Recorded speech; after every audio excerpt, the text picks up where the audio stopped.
Baahubali the epic చూసాక నా feeling చెప్పాలంటే న్యూ రిలీజ్ మూవీ చూస్తున్నానన్న ఫీలింగ్ వచ్చింది తప్ప ఎక్కడ రీ రిలీజ్ మూవీ చూస్తున్నానన్న ఫీలింగ్ రాలేదు.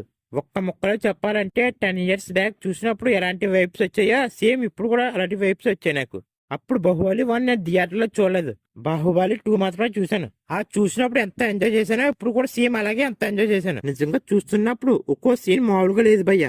నిజంగా ప్రభాస్ అన్న ఎలివేషన్ సీన్ దగ్గర మామూలుగా ఉండదు భయ్య. బీజిఎం లిటరల్లీ గూస్ బంప్స్ వస్తాయి భయ్య అక్కడ అయితే మనకి. ఇంకా ఫైట్ సీన్ కొన్ని సీన్స్ ట్రిమ్ చేశారు భయ్య, అవి కూడా ఉంటే చాలా బాగుండేది. బిచ్చల దేవి దగ్గర ఒక సీన్ ఉంటుంది భయ్య, మామూలుగా ఉండదు ఆ సీన్ మాత్రం. నిజంగా సీన్ మాత్రం మెంటల్ ఎక్కుతుంది. ఇంకా మీరు అనుకున్నట్టు కొత్త సీన్స్ ఏమి యాడ్ చేయలేదు భయ్య. కొత్తగా ఏదన్నా ఉందంటే అది రాజమౌళి వాయిస్ ఓవర్ భయ్య.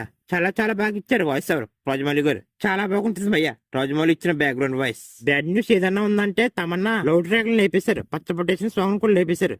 చాలా వరకు తమన్నాతో ఉన్న సీన్స్ అన్ని లేపేశారు భయ్య. వీటితో పాటు కన్నాన్ని ఎదిరించిన మనోహరి సాంగ్ కూడా లేపేశారు భయ్య. నేను ఎక్కడైనా డిసప్పాయింట్ అయ్యానంటే అది పచ్చపొటేషన్ సాంగ్ తీసేయడం వల్ల భయ్య. చాలా మంది ఈ సాంగ్ కోసమే మూవీకి వెళ్తున్నారు భయ్య. అనవసరంగా తీసేసి జక్కన్న సాంగ్ ని ఉంచవలసింది మూవీలో. ఇంకా చెప్పాలంటే ఇంటర్వెల్ దగ్గర సీన్ ఉంటుంది భయ్య, మెంటల్ ఎక్కుతుంది ఆ సీన్ మాత్రం. ఆ సీన్ వచ్చేటప్పుడు మాత్రం ఎవరు సీట్లో ఉండరు భయ్య. ఇంకా ఎమోషన్ సీన్స్ గురించి నేను ప్రత్యేకంగా చెప్పనక్కర్లేదు. బాహుబలి పార్ట్ 1 పార్ట్ 2 లో ఎమోషన్ సీన్స్ ఏ రేంజ్ లో ఉంటాయో మీకు అందరికీ తెలిసే ఉంటుంది. నిజంగా ఎమోషన్ సీన్స్ కి థియేటర్ లో చాలా బాగా కనెక్ట్ అవుతాయి భయ్య మనకి.